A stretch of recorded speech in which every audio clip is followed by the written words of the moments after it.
So yeah, I'm with the Windsor Group. We're contracted by the USDA to provide outreach and technical assistance for the DFAP application. Um, that's who we are. Just a little blurb about the company. We've been around since 2017, doing different government contracts. Our owner, she is amazing. She actually did a career in the Army, then started doing some government work, and then wanted to kind of work on the private sector perspective, knowing how government work and different government things work to approach it that way. Now, the DFAP program, most people I'm sure are pretty familiar by now, but it is the Discrimination Financial Assistance Program. It is a result of Section 22007 of the IRA, the Inflation Reduction Act, which provides $2.2 billion for financial assistance for farmers, ranchers, landowners who have experienced any kind of discrimination by the USDA and their lending programs prior to 2021. 2021 is the cutoff, so anything prior to that. Discrimination covers everything. We get that question a lot. Does it cover this? Does it cover that? It's beyond race, beyond color, beyond ethnicity. It can be, at the heart of it, discrimination is being treated differently, less favorably than someone else. So it can be cronyism. It can be all kinds of things. But it covers any kind of unfair treatment. There are 3 ways to submit applications. One is physically turning it into a local office. I'm out of the Petersburg office. That's the only one in Virginia. Probably more common is going to be mailing in. So the link I put in chat, where you can click on the link and just print out the application, fill it in, and then mail it in. It's got to be postmarked by the 13th of January. Can't stress that enough. They will not even look at it if it's postmarked after the 13th. And if at all possible, turn it in early, because I'll kind of get to this while we're going through the application as well, but they will give you a chance to fix any errors in your application if they get it in time. Meaning if, you send it in, a week before the 13th, 10 days before the 13th, if there's anything wrong with it, they'll reach out to you and give you a chance to correct it and send in any corrections that need to be done. Obviously, if yours is sent in on the 13th, there's no time to do that, regardless of any errors. So try to get it in earlier is better than later, because they will give you an opportunity to fix some stuff. That deadline is incorrect. That was the initial deadline. That should have been updated. Not October 31st. It's January 13th, 2024. And the other way to apply is online, by going to that online link that I shared. And that is preferable if you're tech savvy, if you're comfortable doing stuff online, because it gives you a little bit more control of the process. You create an account with your email, kind of like, making a Facebook account or something like that. And then you log in and work on your application as much or as little as you want. And then you can close out and come back to it another day and pick up where you left off. It'll also highlight things that you need. So it won't let you progress through the application if you're missing something. So it also helps kind of make sure there aren't errors. So that's another advantage. And also, after you submit online, you can actually track the progress of the application, where if you mail it in, you'll get confirmation that they received it. But that's pretty much it until you're told if it was approved and how much money they're going to, send out, whatnot. So do what you're most comfortable with. There's advantages to doing it online, but there's certainly nothing wrong with printing it out, filling it in the old-fashioned way, and just sending it and mailing it in. I would personally do certified mail, just because I would want proof that I mailed it in if anything comes up. It's up to you, but that's I think it's a big enough deal that I would make the extra effort to use certified mail, so you can show them that no, you did mail this application and by the deadline. And if they don't have it, then they're gonna, let you correct that because you have proof that you submitted it on your end. The application itself is broken into 10 steps. We'll go through each one of them, but just kind of in a nutshell, so you know what we're going through. First one is just your information. The second is the type of applicant that you are. Number 3 is eligibility for the program. 4 is additional eligibility for the program as a borrower or attempted borrower. 5 goes into the discrimination experienced. 6 goes into losses. And then 7 just lists any prior claims, appeals, complaints that you might have. 8 is optional. It's just extra paper. That's it. Exactly all it is. Just extra paper if you need it. 9 is taxpayer information, your W-9. Actually, I'll put a link in for that as well before we're done. You got to print out a W-9, fill that out, and send it in with your application. For 2 reasons. 1, that information is what they're going to use to issue payment. And 2, because the government is most likely going to tax it. They haven't said for sure whether they are or not, but 99% chance they're going to view it as taxable income, and it'll show up on your taxes. And number 10, the last step is just signatures. So the steps, I guess, not the hardest, but the longest steps you'll see as we go through are 4, 5, and 6. So once you get through 4, 5, and 6, it's all downhill from there. So most of our time tonight will be spent on those steps. 7, 8, 9, 10 takes about 5 minutes to go over, and we're done. So I know it's a lot of information. You got my email. I can leave my cell phone in there as well. You can text me. There's an 800 call center. They're very well trained. You can even use them to book appointments virtually or in person with people that work out of the Petersburg office here in Virginia, in Petersburg, Virginia. So I know it's a lot of information, but I'm trying to give you as many resources as possible for you guys to use for asking questions. It's not as bad as it looks. It's 40 pages, and that's intimidating, but you won't fill out 40 pages. You only fill out what applies to you. And as you'll see as we go through the application, when all's said and done, you're only going to fill out 10 to 15 pages. The rest will be blank because each section, you're only filling out the part that applies to you. These are the steps for online submission. Go to the website, create your account with your email. Pretty straightforward. You just follow directions for setting up your account. And that's it. Deadline again, that's the old deadline, is January 13th. We got 2.2 billion in funding for farmers. It caps at 500,000 per applicant. Now, it's probably going to be much less on average per applicant, but that's the technical ceiling for payments made. And there are 2 factors that will go into how much money is paid out per farmer. First of all, it's going to be proportionate because it's not a first come, first serve, which is nice. It's not like some of those COVID loans where there's a stampede, a rush, and if you don't make the cutoff, then you're out. This, whether you're first or last, won't make a difference as far as how much money you are awarded.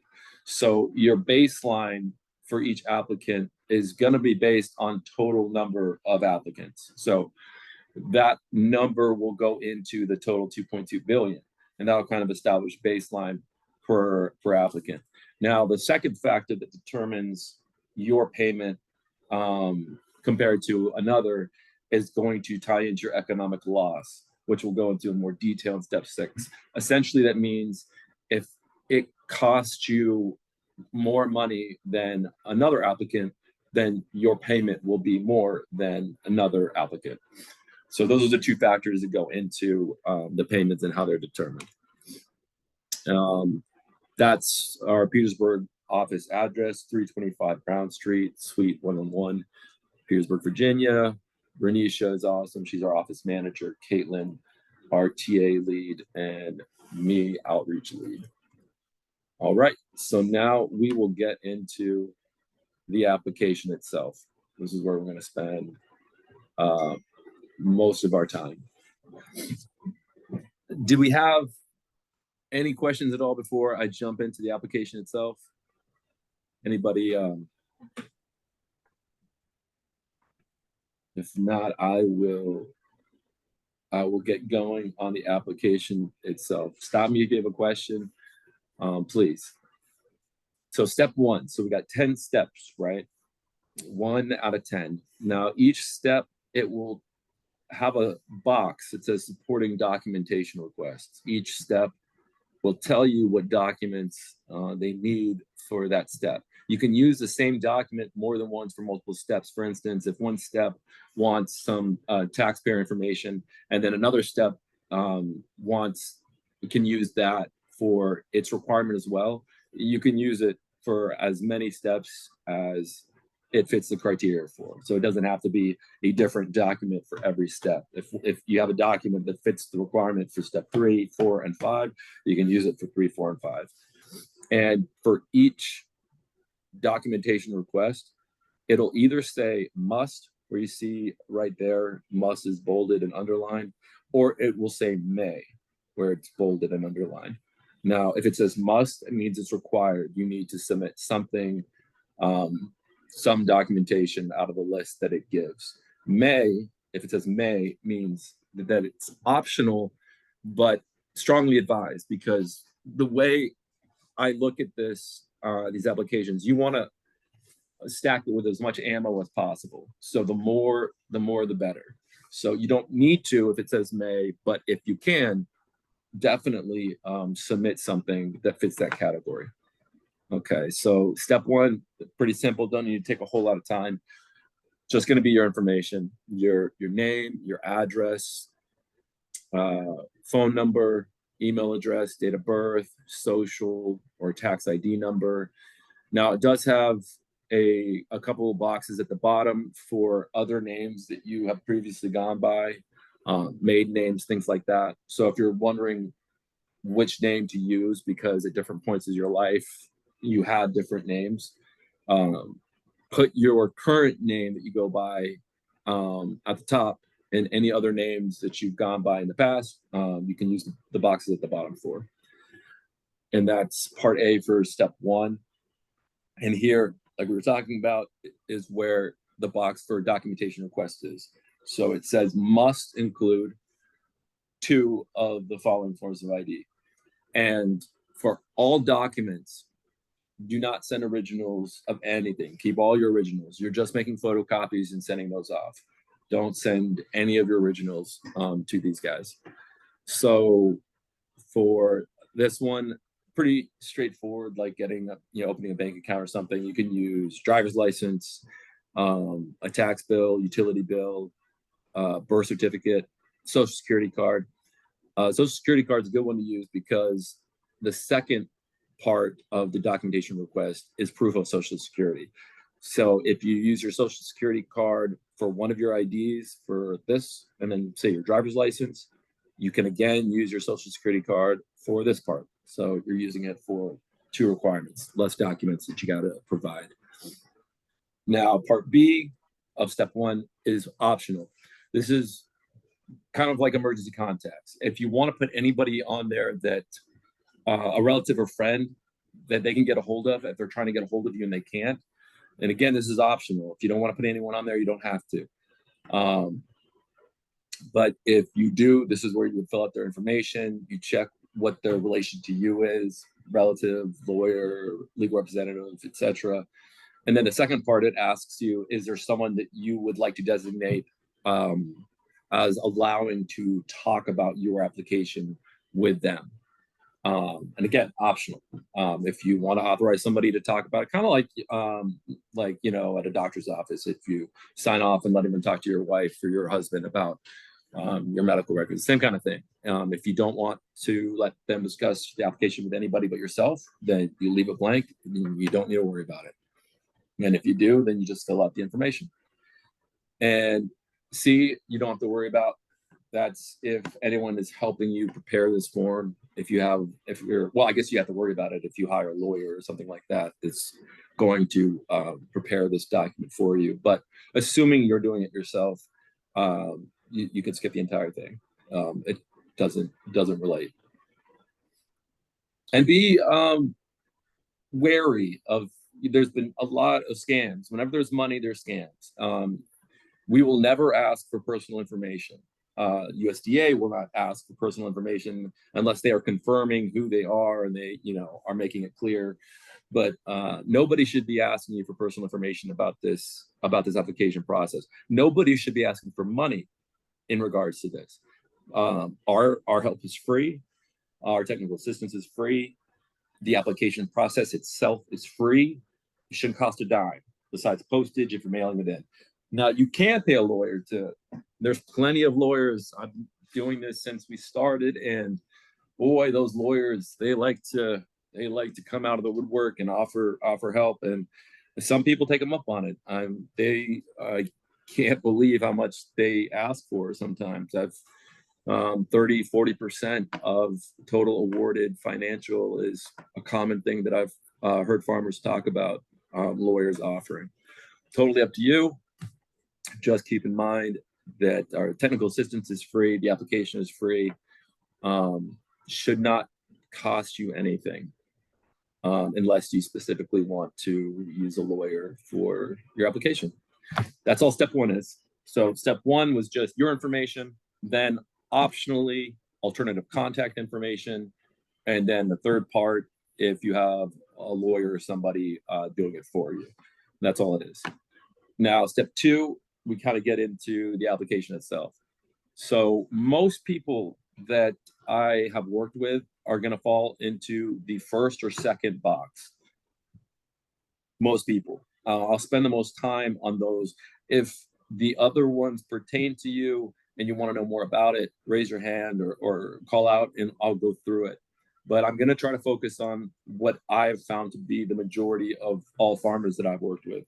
So you're either applying as you are the farmer and the only farm owner, and you're applying for yourself. If that's the case, it's box one. Now, if you're applying and there is a co-owner, wherever it says co-borrower, you can also, in your mind, put slash co-owner, co-borrower, co-owner, because a lot of applicants didn't borrow. They wanted to, weren't able to because of discrimination, hence this entire program, discrimination. So if you are applying and you co-own a farm, a spouse or friend or relative, then you would check the second box.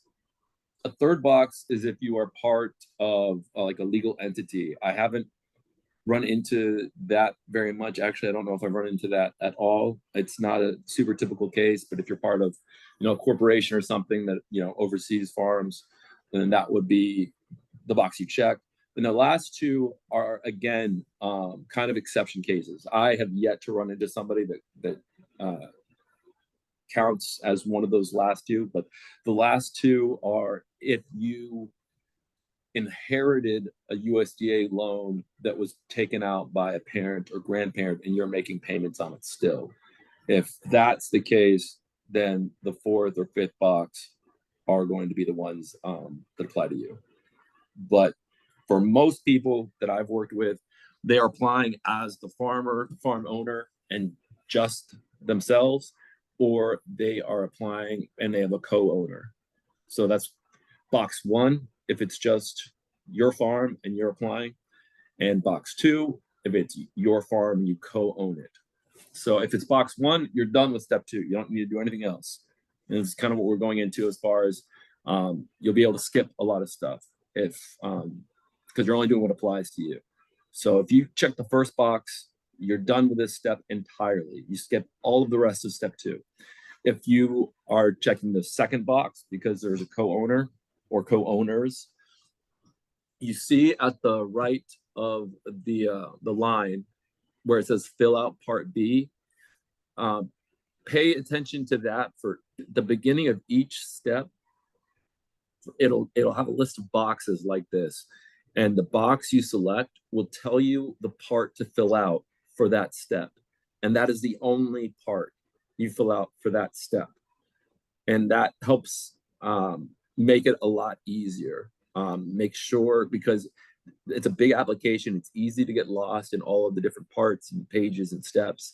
So use that to kind of anchor what you are filling out. And you can cross out every other part in the step if that helps you remember what part you're supposed to be filling out. So for instance, if you check the second box and it says fill out part B, you can go through the rest of this step and cross out part C and part D.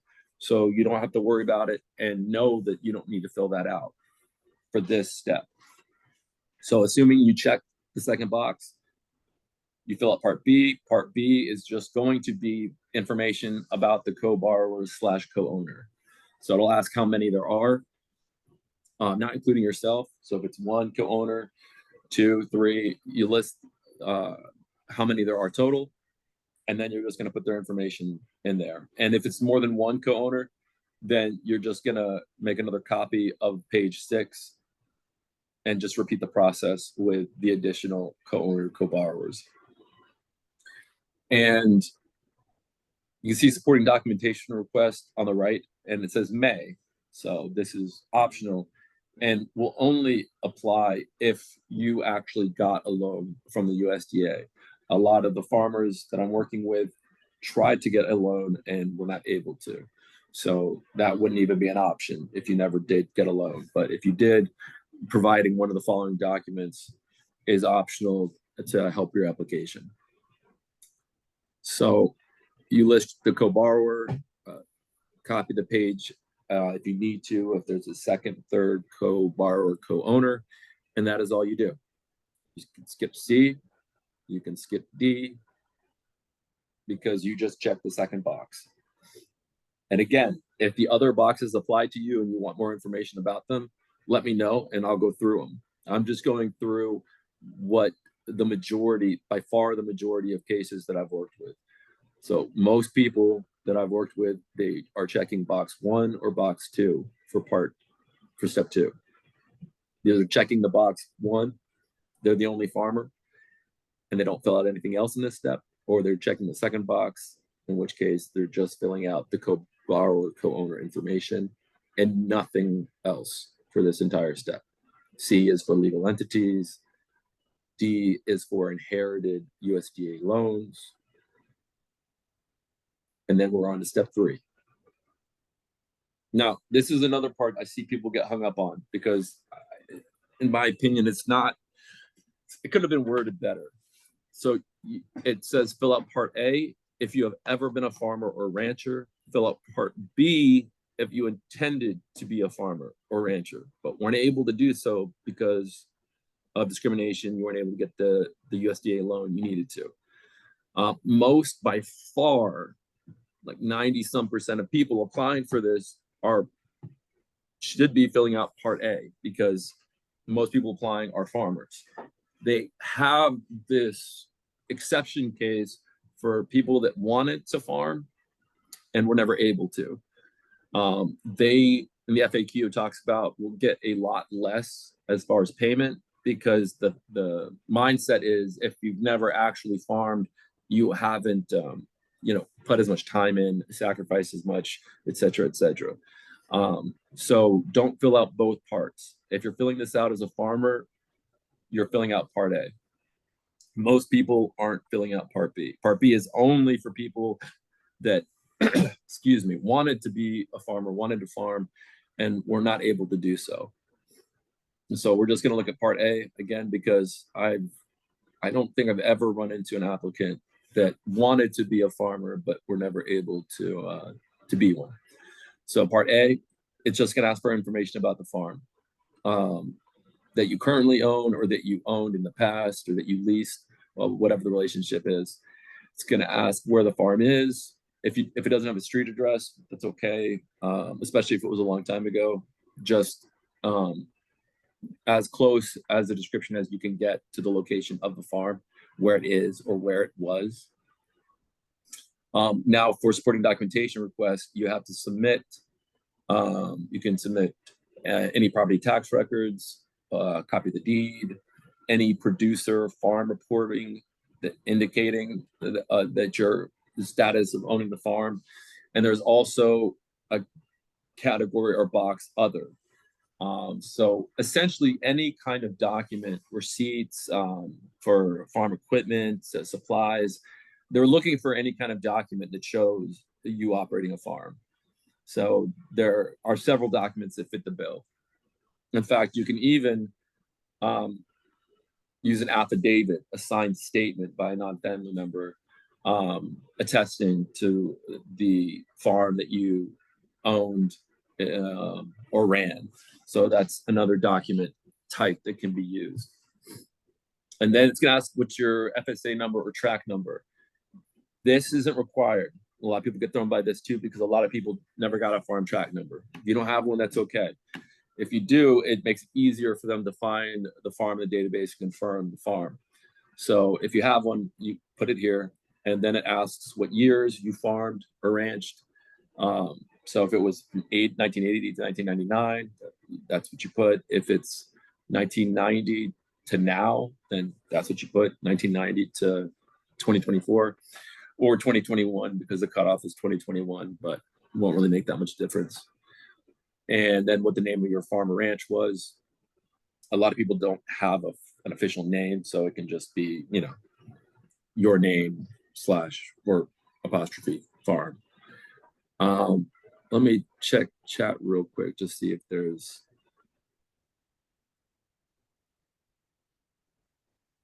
Okay, I guess it's a direct message. Let me, can you elaborate on that? I'm not sure what you mean. The statement, basically, that is almost like a track A, track B thing. The statement that I've never met a farmer that isn't a farmer, and considering everything going on, is a smidge tone deaf. So just watch it a little, please. Thank you. Oh, yeah, no, my mistake. I wasn't trying to slight. I just meant most people applying for this farm program are farmers, and not many people know that they can apply if they never actually were a farmer. But yeah, I wasn't trying to slight anyone that never actually farmed. It's just not. I'm just trying to focus on the majority cases, because if I go through every exception, it'll be a long time. But yeah, didn't mean to slight against people that never farmed. I just, most people don't realize that that's an option for a farm program. But yeah, if you have never farmed, you can certainly apply if you wanted to farm. That's definitely a section there for you.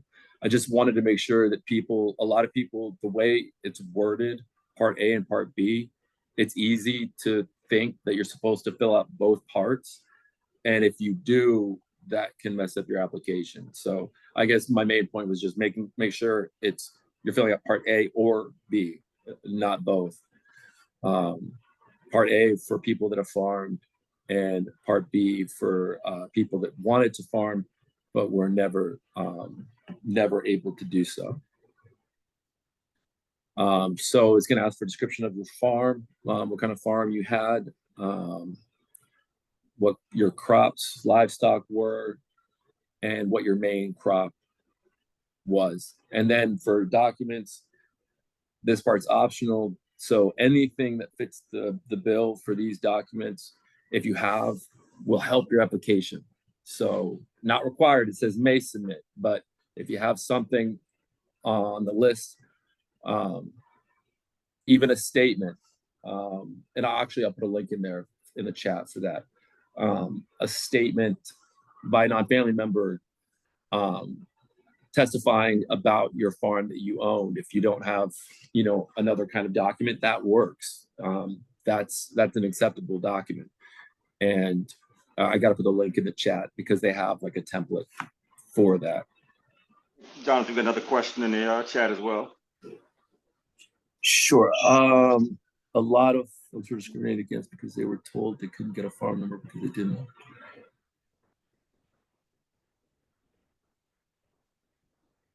Yeah, absolutely. That's something I've run into quite a lot with farm numbers. And I think that's why they're not required, because they realize that that's something that FSA have been found to be guilty of quite a lot, of just shutting down people that come in and they're told that their farm isn't big enough, their farm's too big, it's making too little money, it's making too much money, that whatever they say to just give them a negative answer.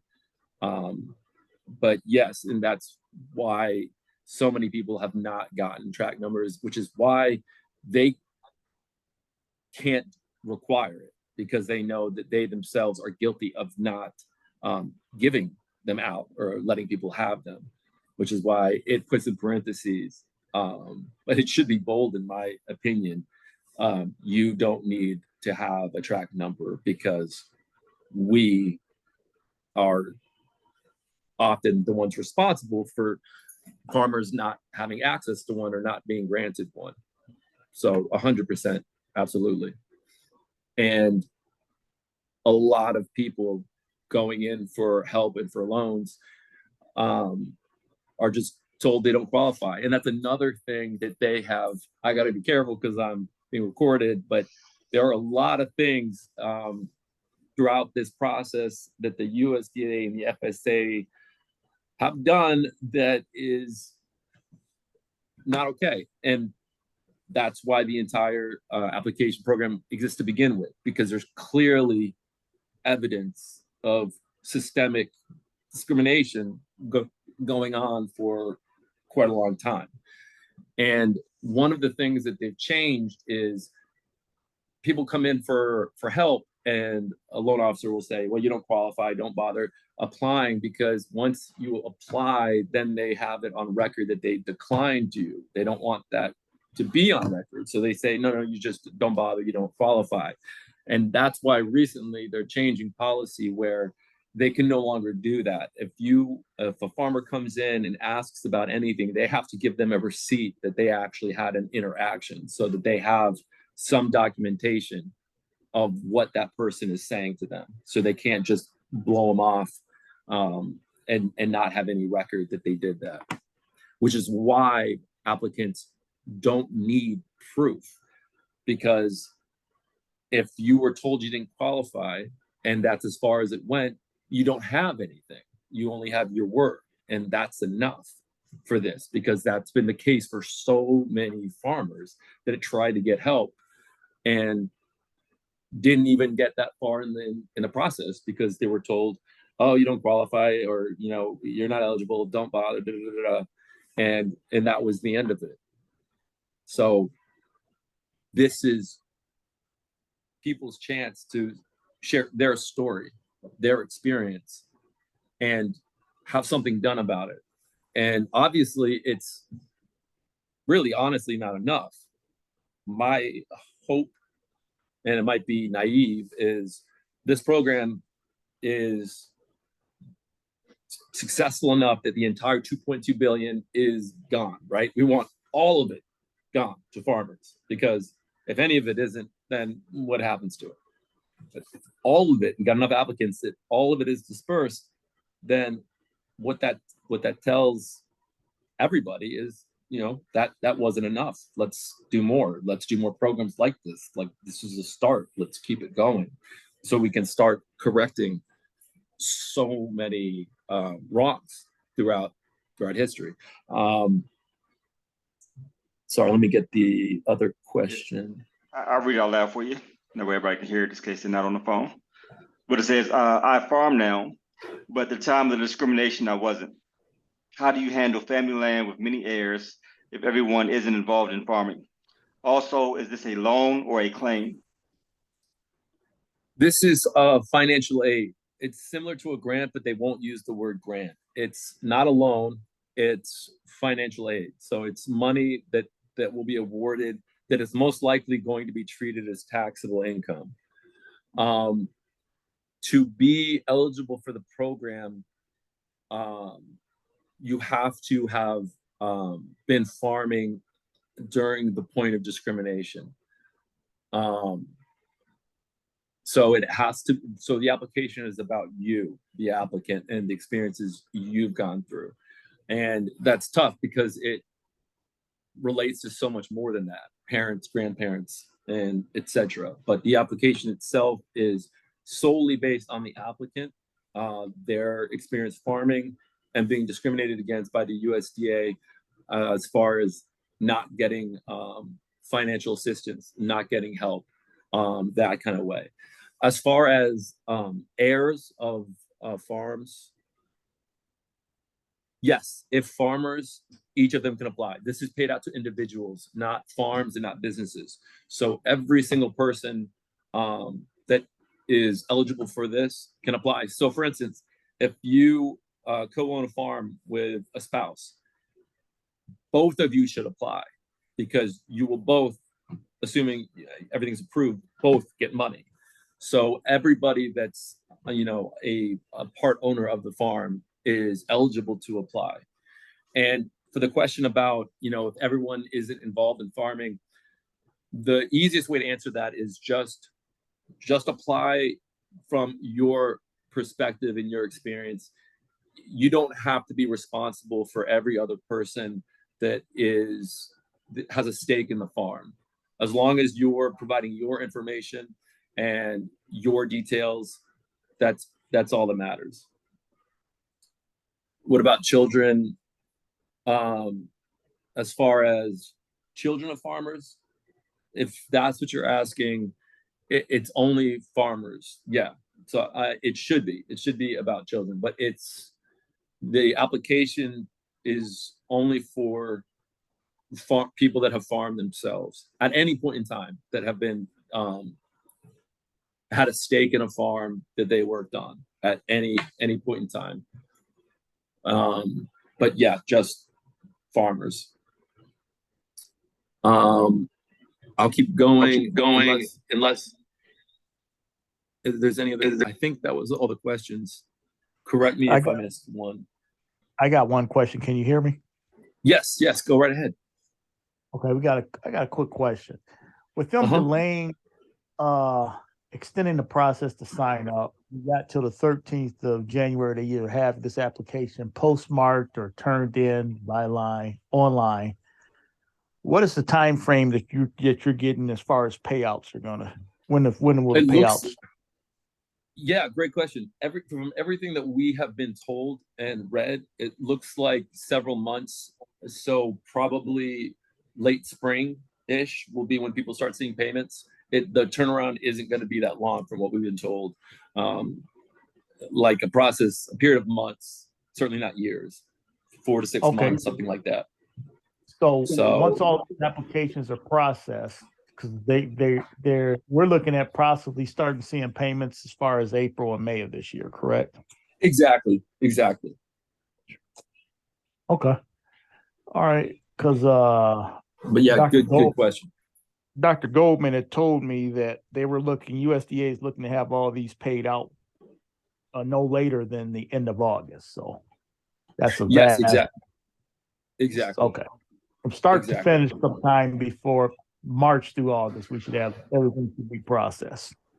100% to the best of my knowledge and everything that I've been told. Exactly. That's exactly the time frame we're looking at. And I have quite another question for you. From what you've seen, about how many applications are they expecting to get in? Oh, total from the U.S. through the entire program? Yeah.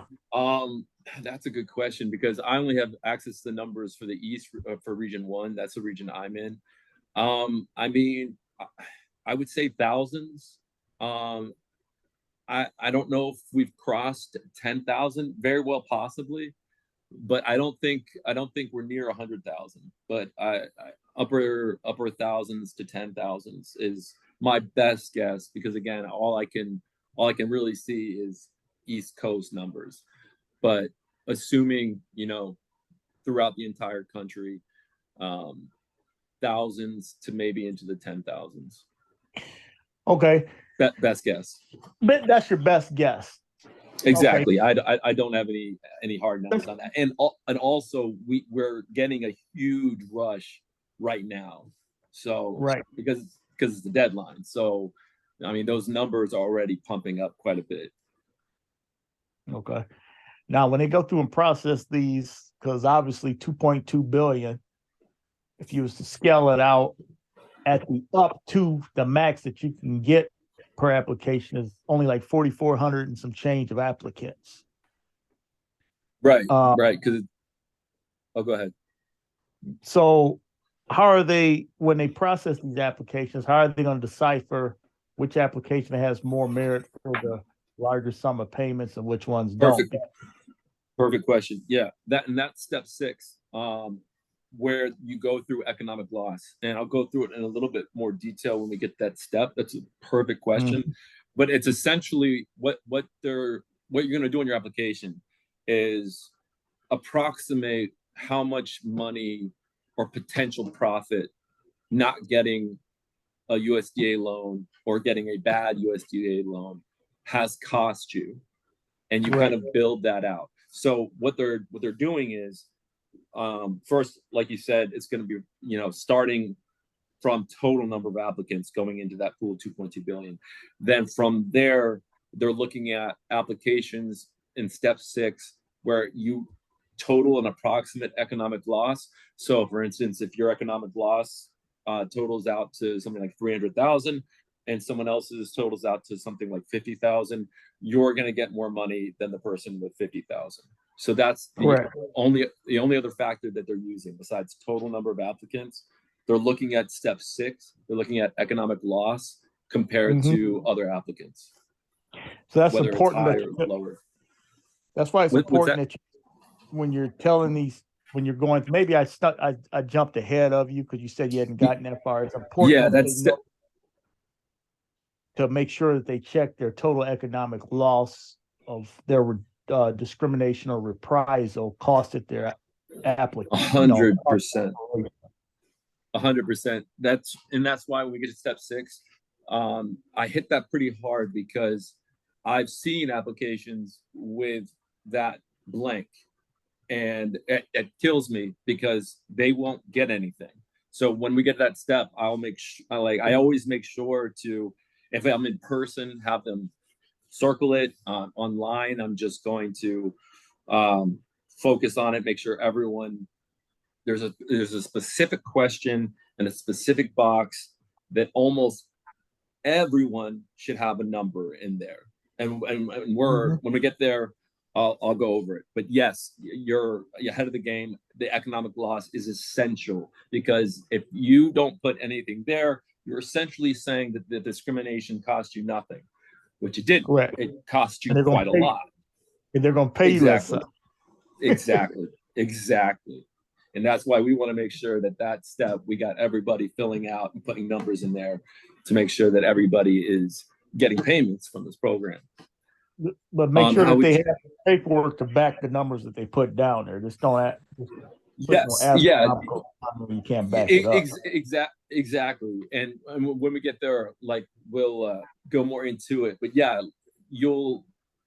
there's different ways you can do it. You can say, if I got the loan that I was looking for, I would have doubled acreage. The profit I was making that year was this much. And then that would be that much more that year. And then the following year, and every year I farmed up until 2021, if that's how long I farmed, adding all that up. So yes, absolutely. Different ways to determine the economic loss that you and your farmer cost by the discrimination. So we will definitely spend time on that. That's step 5, step 6 are probably the most important parts of the entire application. So I will actually try to scoot ahead a little bit to make sure we get there. By figuring out just reading through somebody. Yeah, this is being recorded, and I'm sure Michael will send out a list for the recording. How would you determine the estimated loss of loan you never got? Very good question, Duran. And I will go through that on step 6. Very, very good question. You gave the correct account of what happened in 80. Okay. Alrighty, I'll keep going. Anita and Thomas Robertson, by figuring out what they then got, those 1% loans, and you got one that cost you 5% of your tractor, 4% of 25,000 would have meant to you. Yeah, That's another way of looking at economic loss by figuring out potential profit and things like that. So, all right, let me keep going through. So this, we're on, yeah, FSA track numbers. If you don't have them, you don't need them. They're not disqualifying. The years that you farmed, you're just looking for a description of the farm, what kind of farm you had, what you grew, livestock, things like that. Then they'll ask if you can't provide an FSA track number, why not? And again, this doesn't have to be really complicated. It can be, I never got one. I was told I didn't qualify. Some people I've seen applications, they said, I don't know why I never got one. So it's just whatever the answer happens to be. And then it'll ask if you've ever participated or received benefits from a USDA farm program. They have said that that won't impact the amount of compensation that you're given, but that's where they ask, and you check what applies. And that is all of Part A. And again, Part A is for farmers and farmers, ranchers, and landowners. Part B is for, remember, don't do both for step 3.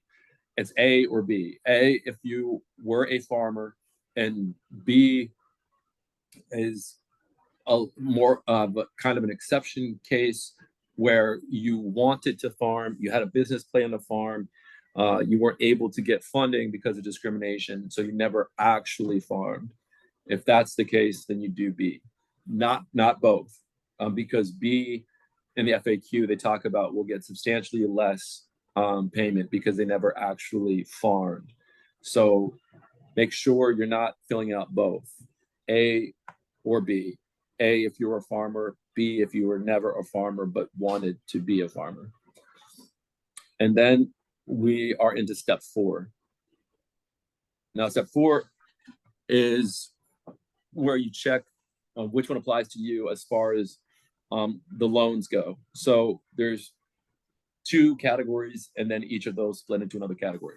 So either you are applying because you got a USDA loan, wasn't a good one, wasn't the terms you wanted, wasn't the amount that you wanted, whatever that may be because of discrimination, or you wanted to get a loan from the USDA and were not able to do so.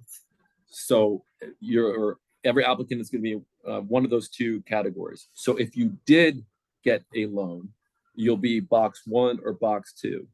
Box 1 for direct lending, box 2 for guaranteed lending. The only difference is direct lending is you got the loan directly from the USDA. Guaranteed lending is the USDA backed the loan, but it was a private bank that actually gave the loan. That's the difference between direct and guaranteed.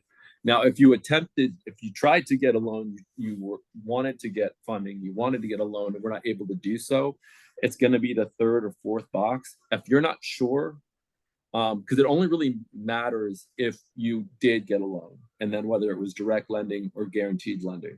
The majority of farmers I've worked with attempted to get a loan and were not able to get one because of discrimination. So that's going to be the 3rd or the 4th box. If you're not sure if you were trying to get direct lending or guaranteed lending, the default is direct lending. So if you're not sure, just go with the 3rd box, Part C, unless you know for a fact that you were trying specifically to get guaranteed lending, not direct lending. But if you're not sure which one it is, the default would be direct lending straight from the USDA. That's what you were trying to get. So if you did get a loan from the USDA and it was direct lending, that's box 1. If you did get a loan and it was guaranteed lending, box 2. If you wanted to get a loan, tried to get a loan from the USDA and were not able to because of discrimination, that's the 3rd box, Part C. And same with the 4th box, you wanted to get a loan, but it was guaranteed lending you were trying to get, that's Part D. I'm going to go over Part C. Again, I'm trying to spend time on the most common parts that I've found working with all the farmers that I've worked with. If you have a question about any of the other parts, stop me and I will zero in on it to answer any questions. So most farmers I've worked with were trying to get funding and we're not able to do so. So they check the third box where it says fill out part C. And again, remember, you only fill out the part that corresponds with the box that you check and nothing else. So you're only filling out that part. So if you check the third box, you're only filling out part C, not A, not B, not D, just part C. There's the number 2 of this question, and this again is a kind of exception cases that I don't see a whole lot. But if you've inherited a USDA loan from a parent or grandparent and you're still making payments on it, then you would check the first or second box for number 2. If you assumed or assigned debt from direct lending or guaranteed lending. And again, I haven't seen that. It's not super common, but if that applies to you, then that would be the box you check, depending on if it's direct lending or guaranteed lending. So we're going to go with part C. If anybody wants to see any of the other parts, just stop me and we'll go through them. Part C is what I usually run into, farmers that were trying to get lending and we're not able to do so because of discrimination, filling out part C. And part C, it says, this is if you tried to participate in direct lending but could not because of discrimination. You check if you're a US citizen, check what type of loan you wanted. All that apply, it doesn't have to be one. It could be ownership loan, operating loan, and these don't all have to be at the same time. It could be, in 1990, you tried to get an operating loan. 1995, you tried to get a soil and water loan. But just all that apply, and then just in a few sentences, you'll go through the steps you took to try to get a loan. Whether, you went into the FSA loan office, just talked to a loan officer about getting a loan. He said you didn't qualify and that was it. Or, you filled out an application or whatever the experience was that you had for trying to get a loan or looking into getting funding. And then it'll ask, oh, sorry, go ahead. John, can you also explain for individuals who may have heard from another farmer or seen discrimination happen to another farmer and how that may have discouraged them from actually applying for the loan in the first place? 100%.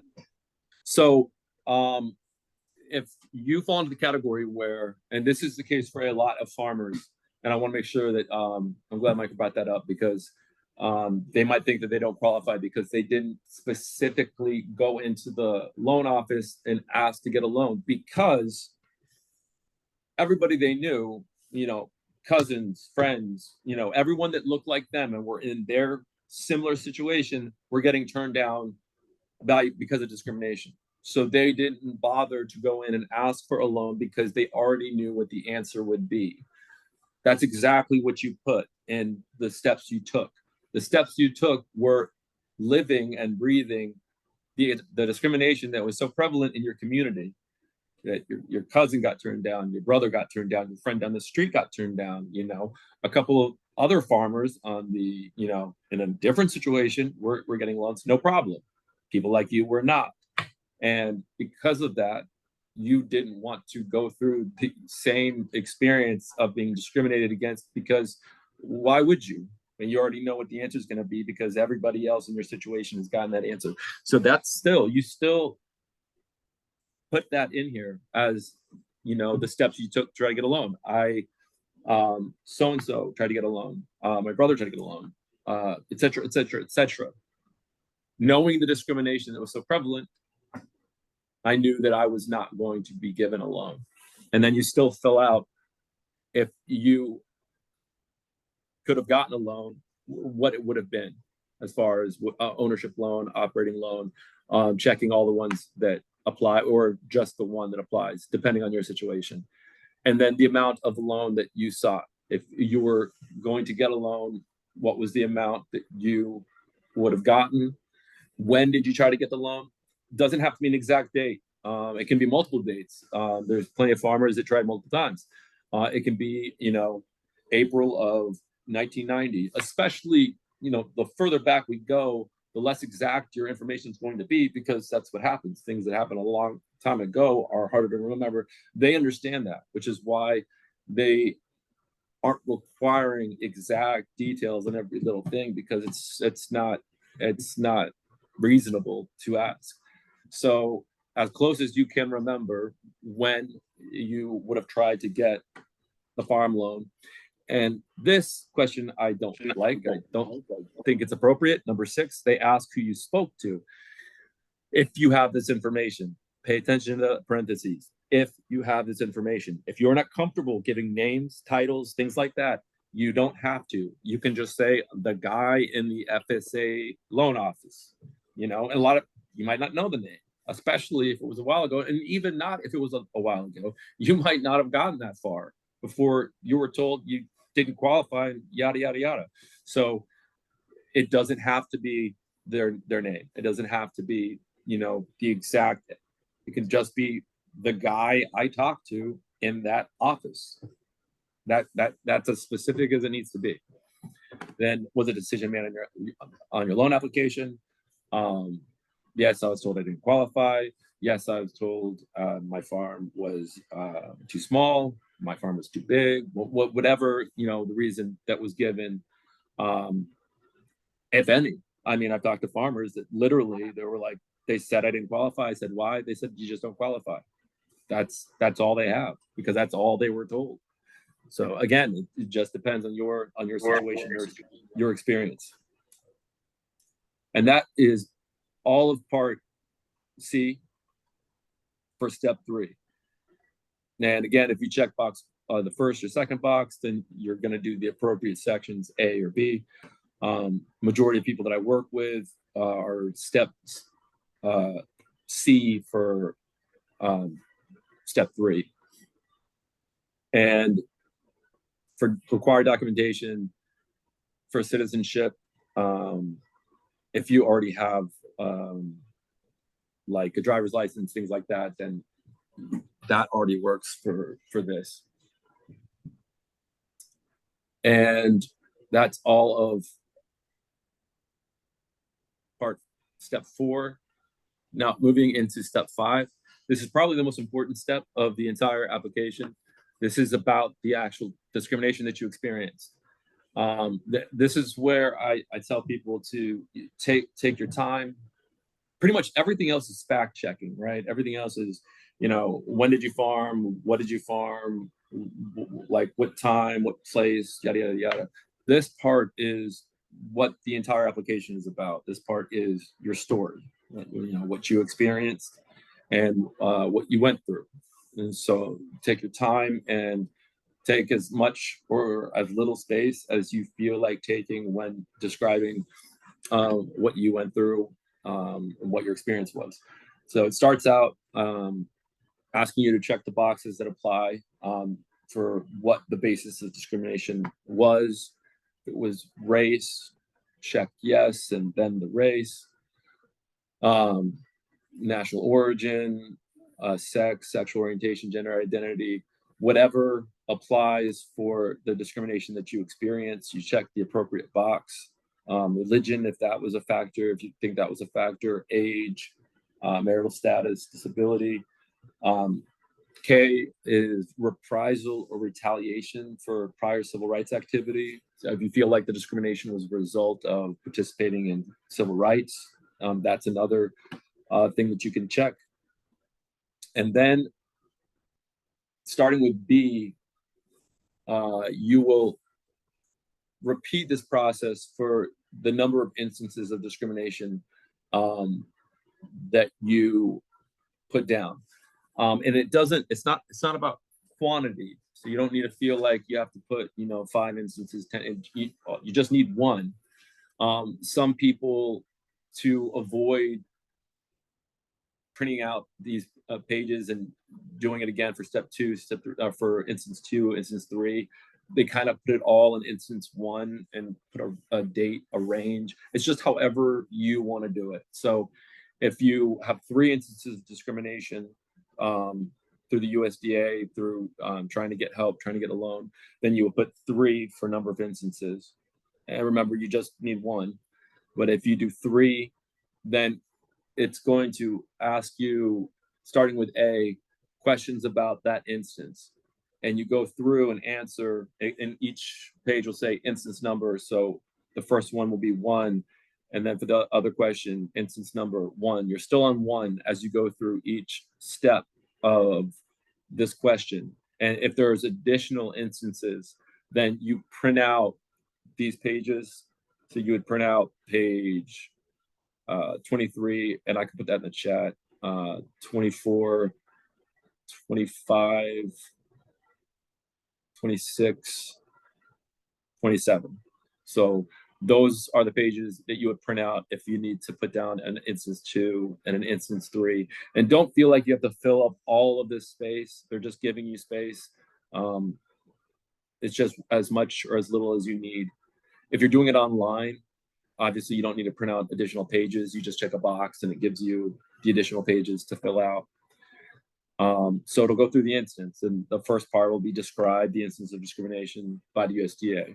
And that's just where you share your story, and you'll see documentation requests, and it says may, because they cannot require you to provide proof of discrimination. It's not like people give you a receipt when they discriminate against you and then you hold on to that. And, you know, obviously these are things that are not going to be documented or not often documented. That's why you're not required. Just saying what you went through, it is enough. Sorry, was there a question? Okay. Yes, I got a question just on that.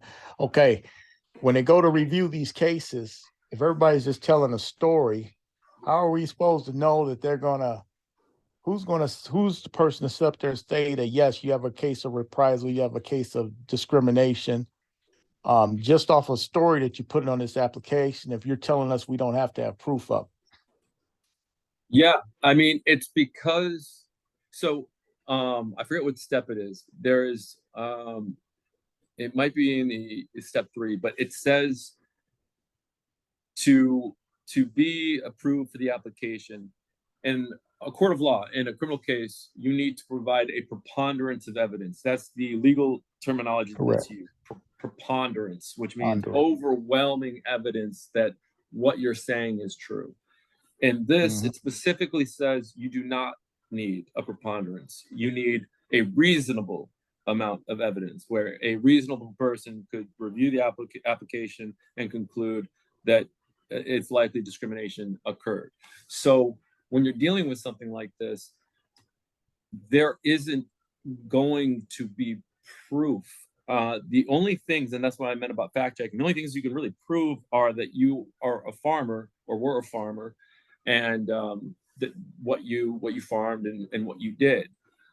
They can't really ask for proof that somebody was racist or discriminatory, because what proof, what document can they demand for that? You know what I mean? It's not like a person being racist is then gonna sign off and say, yeah, I was really racist to that guy. So they can't demand proof of the discrimination. That's why what they're doing is just reviewing people's stories, because you're right, that's what they are. And I guess what you're asking is if somebody could just make something up and get money. Yeah, theoretically, yeah, that's possible. I mean, there's a third. Sorry, go ahead. I said that was basically what I was coming to the conclusion with. It sounds like you just fill out these applications. You got your track numbers, your fire numbers, your IDs, all that. You got your stories on it, and somebody's going to review it, and if it looks right, they're just going to pay out monies based on the application and basically up the type of loss that you received. Me personally, I'm submitting mine with a preponderance of evidence. See, okay? and that as far as, yes, exactly. If at all possible, that's what you do. It's not required, but again, the more, the better, 100%. Right. And I mean, you know, they're going to look through and check everything to the best of their ability. But no, you're right. It's entirely possible that there are people that didn't have experiences that are gonna squeak through the system. And as far as I'm concerned, I would rather people get it that don't deserve it than people not get it that do deserve it, if that makes sense. That's correct. You know what I mean? That's correct. I'd rather them err on. I mean, I have a lot of very strong personal beliefs about yeah, it's recorded, so I'll get into trouble. I think a lot of people should be getting money without even applying. You know what I mean? Oh yeah. American history, and we know all the promises that have been made and broken time and time again, starting at the Civil War. So as far as I'm concerned, people should be just getting checks at this point. But no, they want to do an application. They want people to jump through the hoops. They want people to write down their, yada, yada, yada. And so that's the situation that we're in. Fine, as long as payments are being made and hopefully more payments are continue to be made. Again, like I said at the beginning, this is a start, just a start. There's a lot of room we have to go, but it's a start. And yes, if you can provide a preponderance of evidence, heck yeah, man, that the more the better. Absolutely. And that's why affidavits, and again, I will put a template link in the chat, but those are very compelling for reviewing people's applications. So for instance, if you have anybody that you talk to, and again, they don't have to be swearing that I know David was discriminated against by the USDA. No, they don't have to testify or sign affidavit for that. All they have to say is, I remember talking to David about it, and he was talking about how he felt like he was discriminated against. That's it. Just that they remember having a conversation about it, or that they told them something about it, or that they talked about it. Just having a signed statement from a non-family member. I mean, you could do a family member, but non-family members carry a lot more weight. Just a statement saying, yeah, I talked to David. He told me that something about, you couldn't get a USDA loan, or knew he wouldn't because of the discrimination, et cetera, et cetera. Just a short statement signed, dated by a non-family member to that effect is hugely powerful for an application. Not required, but if that's something you can get, then please do, because that will add a lot of weight to your application. Yeah, that's why I mentioned that, because I didn't want people to get, if you got it, you got to give it to them. Give them everything they got on there. Yeah. Yeah, exactly. And that's kind of what I was saying at the beginning. For these parts that say may provide, try to give them everything and more. Like all the ammo you got, throw it at them. Everything you got, throw it at them. Do not hold back. You know what I mean? Because you want to give them so much that there's no way they can look at it and be like, I don't know. You want them to be like, okay, I get it. Here we go. Approved, check, signed. So yes, everything you got, throw it at the application. You can do the minimum, but please, if you're gonna do it, exceed that with whatever you got. The more, the better. So this entire, I don't need to go through each step of each part of step 5, but it's just they're breaking down the instance of discrimination with different questions about the same instance. And then if there are additional instances, you print out these pages, and then we'll just repeat the process, putting instance 2, if it's the second one, instance 3, if it's the third one. But each instance, it'll have part A, describe the instance. That's really the most important part. Just describe the story, describe what happened. Then they'll ask, why do you think you were eligible for the loan? Which I think is kind of funny, because at this point in the application, it should be pretty obvious why you think you're eligible for the loan. I mean, I was a farmer, I farmed. It's a farm loan. I don't know how much more eligible you can be for a farm loan, but that's where you would put in, I was a farmer, or I had this experience, I had that experience, whatever applies. Then they have C. They ask the same thing again. Have you checked the basis of discrimination?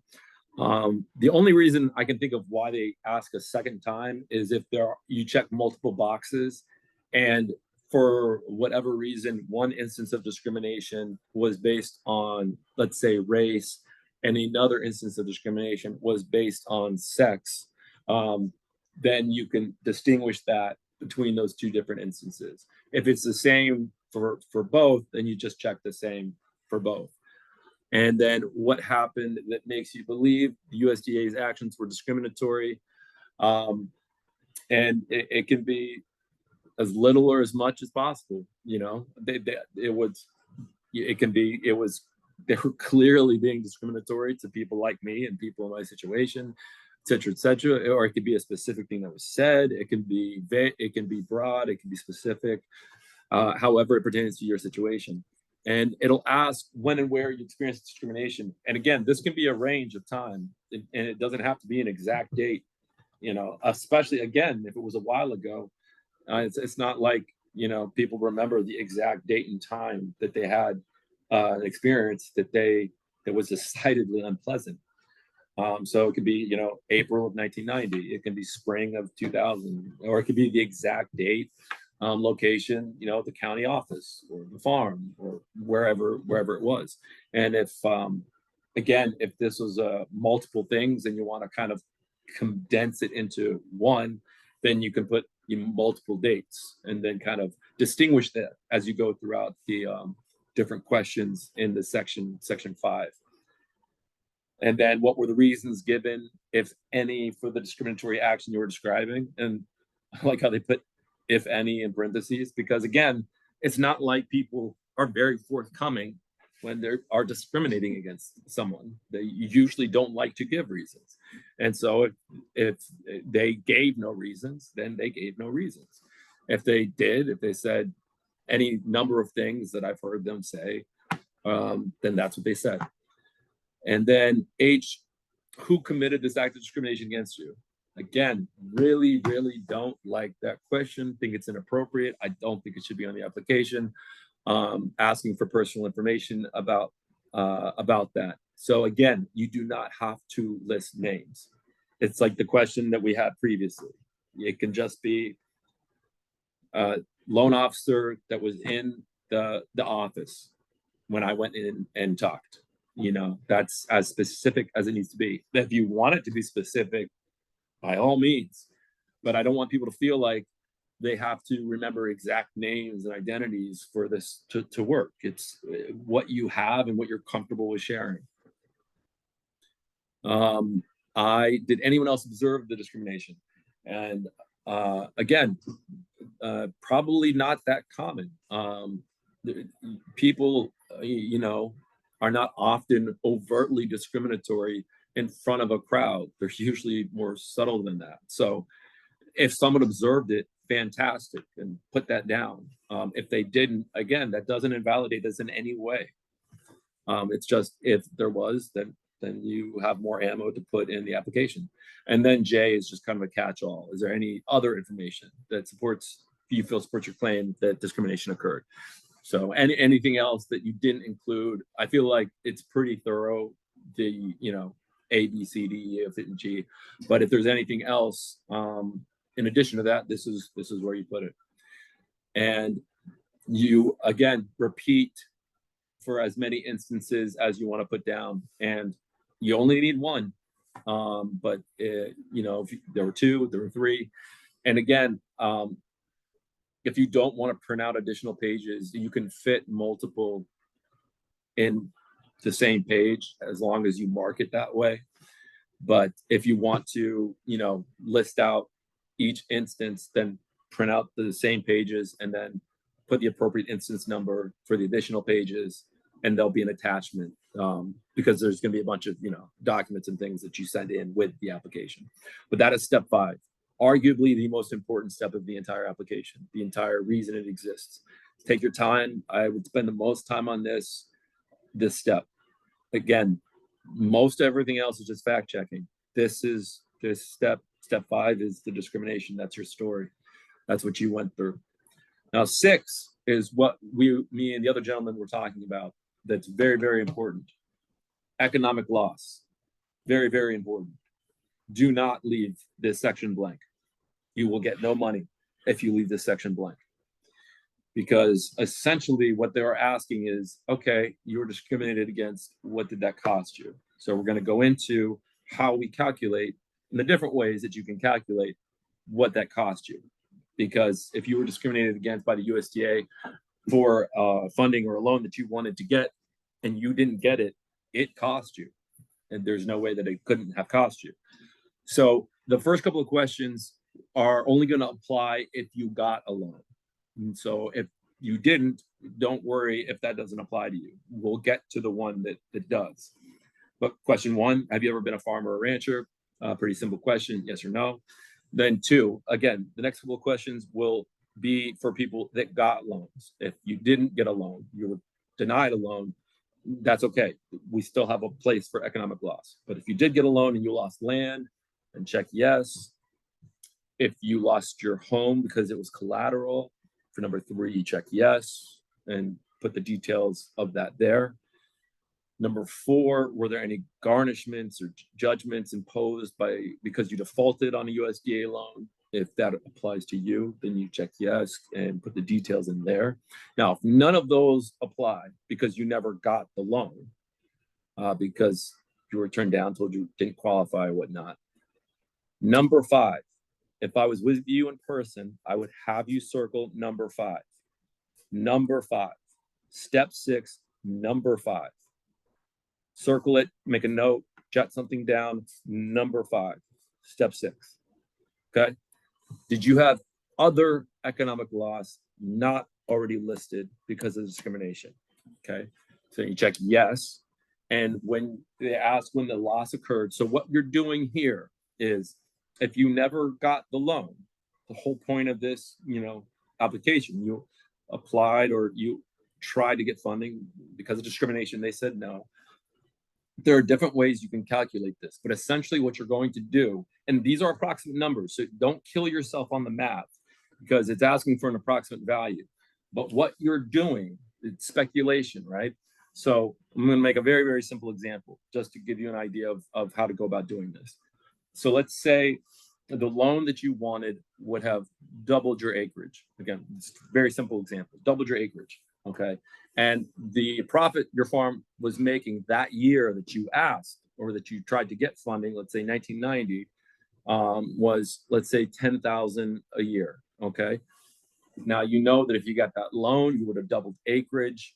Again, this is oversimplifying, but you would have doubled acreage. You would have doubled your income from that farm. So in 1990, if you had gotten that loan, you would have brought in an additional $10,000 that year, right? And now you're going to go every year up from there. The amount of money in addition you would have brought in if you had gotten that loan, all the way to 2021, if you're still farming, or to whatever year was the last year that you farmed. So with this example, it was 1990. He wanted a loan that would have doubled his acreage. It would have increased his profit in 1990 by 10,000. So and you write this out in this box. You can also use this box too. They kind of run in together, but you would write out, I would have doubled my acreage for this much money in 1990. This is what I was going to do. That would have increased my take-in by $10,000 in 1990. I farmed until 2005. So then I go 91.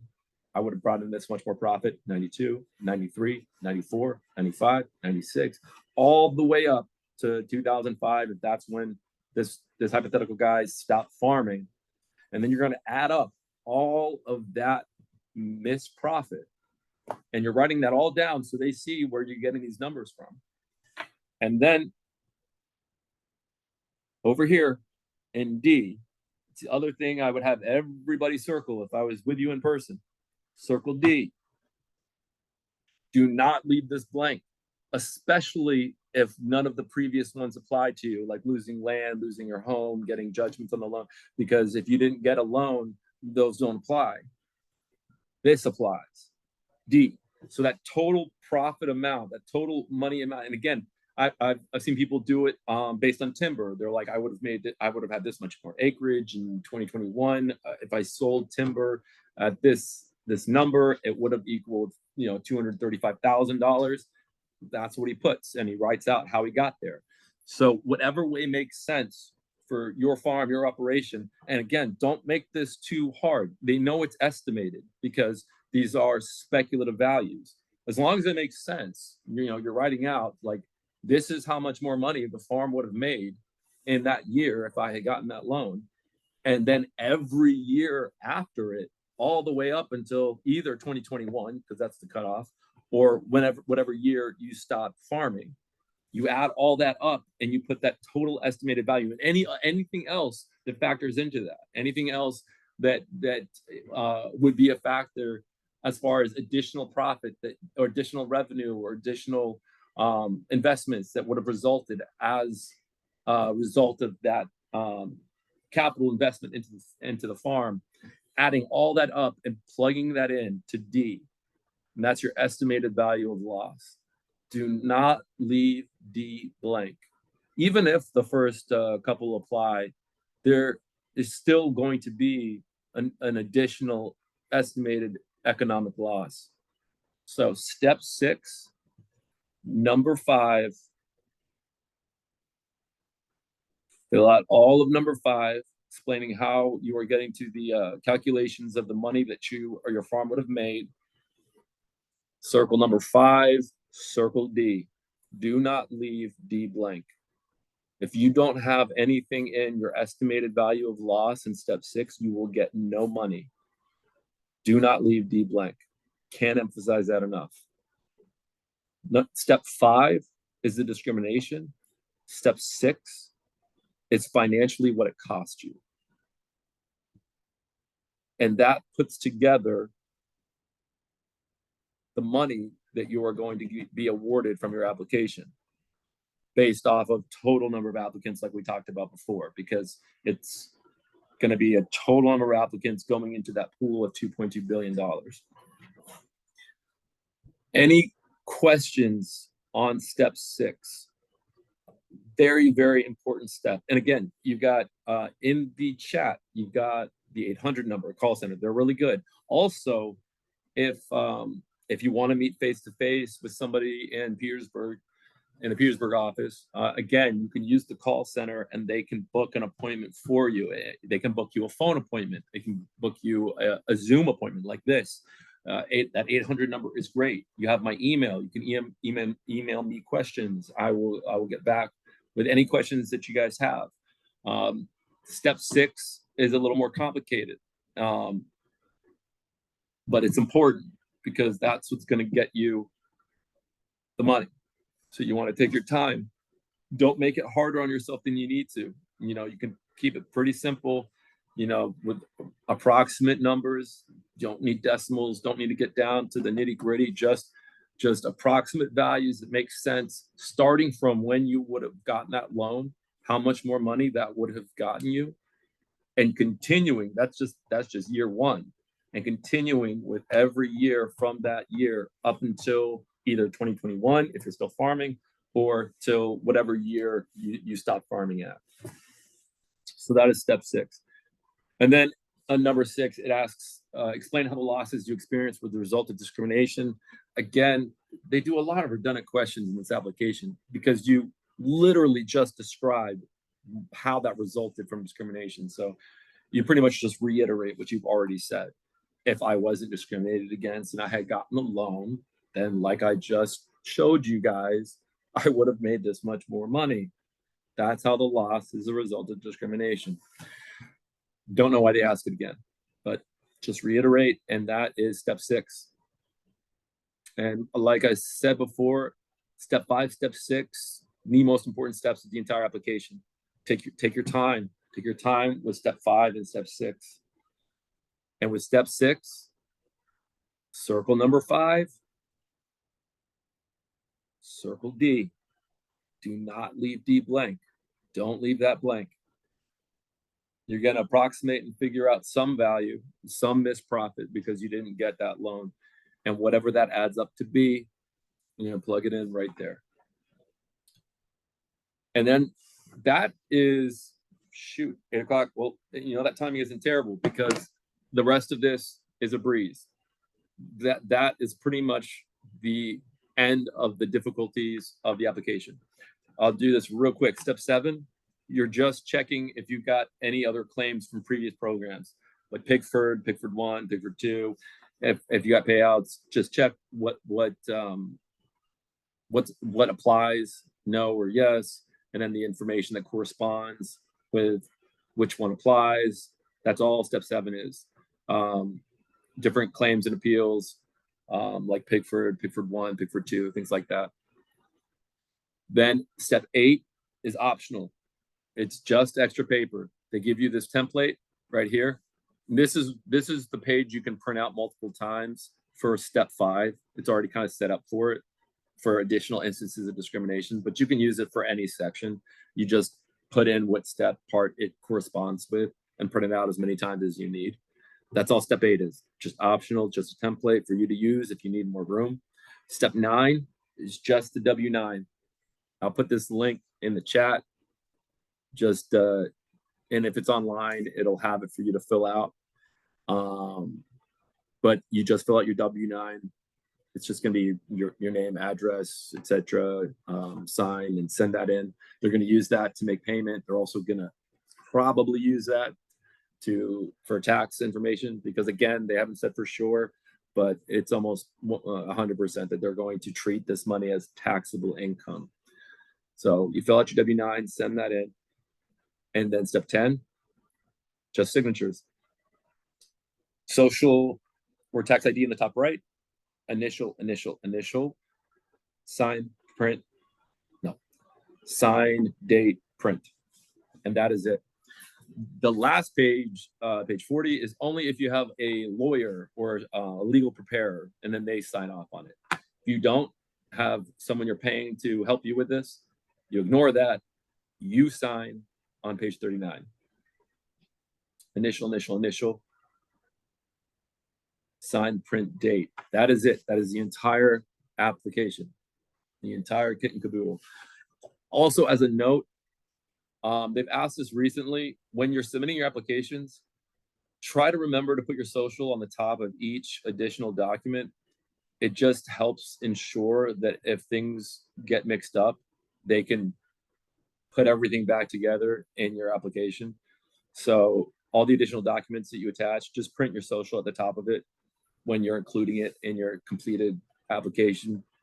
If you're mailing it in, obviously, if you're doing it online, then you don't need to worry about it. But that is something that they have asked people to do. And now I'm just going to put in the chat the link for the W-9 so that you can download that and fill it out. All right, Jonathan, we got a quick question there in the chat here. It says, so for example, I tried to apply for the QUIP program for an urban farm in 2015. They did not get back to me on my application despite having my farm number. I was going to grow ginger and turmeric in a 30 by 90 high tunnel. I would calculate how much I would have made from that from 2015 up to now. Exactly. If you're still farming. Yes. Yes. Yeah, exactly. So you're going to calculate the additional money that you would have made, the year, the date that you would have gotten that loan, exactly how you said, and then adding that up every single year, because every year you would have made more money, and totaling that up, and that's what you're going to plug in for your economic loss. Exactly like you said. 100%. I know it was a lot. It was a lot of stuff. And we're right at about the end of our time. Any questions that I missed or that I can get before 800 number? Okay, let me repost the 800 number. Did the stuff I put in the chat at the very beginning, did I put that in too early so it's not showing up? I'm more familiar with yeah, you did, but I reposted it. Let me see if I can just copy and print and put it in again. Anyway, so I put it back in there, but if you don't forget, I reposted it. Oh, did you? Okay. So there's the application link. There is the online link. There is the call center number. There is my email, and there is the FAQ, all right there.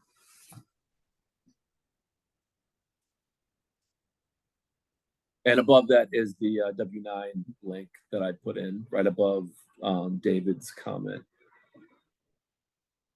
Oh yeah, and Michael, yeah, Michael did the same thing. He put thanks, Michael, and he put the mailing address in there for your submitted application if you're mailing it in. And I'll let you. Yeah, I'll resend out this link to anybody who came on, and so not the link, but the Zoom recording. We have the previous recording as well. And if you don't receive it, text and get it right before you actually. And we post. I don't think I'm gonna post it on our website. It's gonna be yeah, I'm gonna post it on our website, but it's not a link to everybody. Awesome, awesome. Any other questions, comments, thoughts around this application process?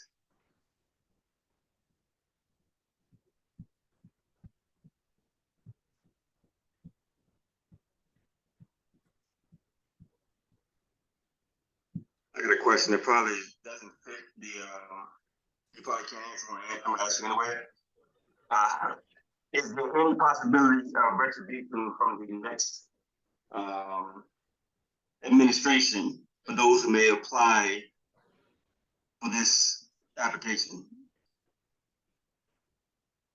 Sorry, can you say that one more time? I didn't quite hear it. Is there any possibility of proposed retribution against those who may apply for this application if there another administration comes into office in 2024 or 2025? Is there any possibility of retribution? Is that what you're asking? Yeah, yes, in terms of, you know. Yeah. No, I know exactly what you're. I would love to say no, absolutely not. I don't know. This information, the one thing that I like about it is the first question I asked when our company took the contract was, is the USDA going to make the determination on the applications? Because if they are, it's broken. You cannot ask the person that discriminated against somebody if they discriminated, because they're going to say no. So the USDA is not making the decisions on the applications. There's a third-party program company called the Midtown Group. They will make the decisions on the applications. Thank God, because obviously this wouldn't work too well if the people accused of being discriminatory were the ones deciding if they were discriminatory. So the information won't be public. So I don't see, obviously, you know, it's speculation, high levels of government, you know, getting access to different things.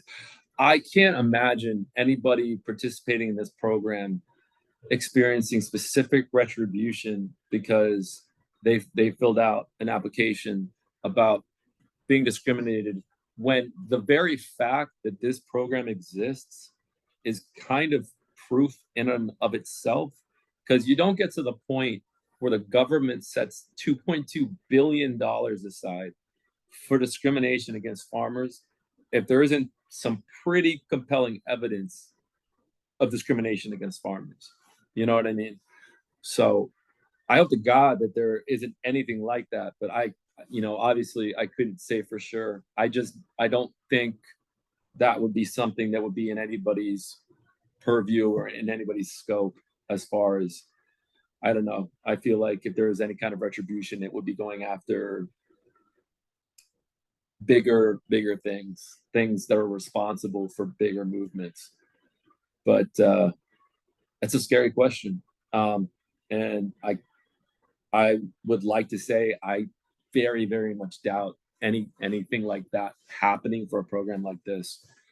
Obviously cannot say 100% for sure, but I don't think so.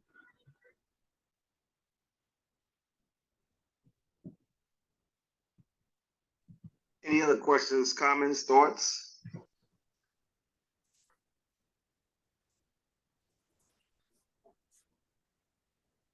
All right, well, all hearts and minds are settled. I appreciate everybody coming out tonight.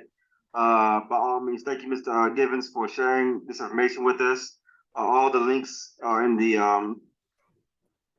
on the chat, and I'll send an email out probably in the morning with the link for the video as well as the links we talked about just now. And if there's any questions, you can contact Mr. Givens directly. You can contact me. I can put you in contact with Mr. Givens or anybody at the Windsor Group. But if that's all if there's no questions, comments, concerns, enjoy the rest of your evening. Start your 2024 season off right. We're trying to get a little bit of extra money for potential discrimination against you or your family or your farm. So thank you everybody for coming out. Go ahead, I'm sorry. We would like to thank Mr. Givens for his information, because he about the first one that has gone back and given a correct account, because this is my 40th year of dealing with USDA.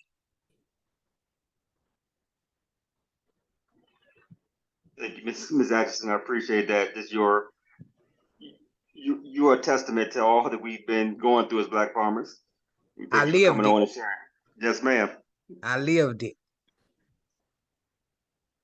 Yes, ma'am. And we're doing this, we definitely need to do right by you and the other farmers who didn't get done right over the last 40 to 50 years or longer. Thank you so much for your service and your devotion to this as well. And we thank Mr. Givens, but we also thank you for hanging in there.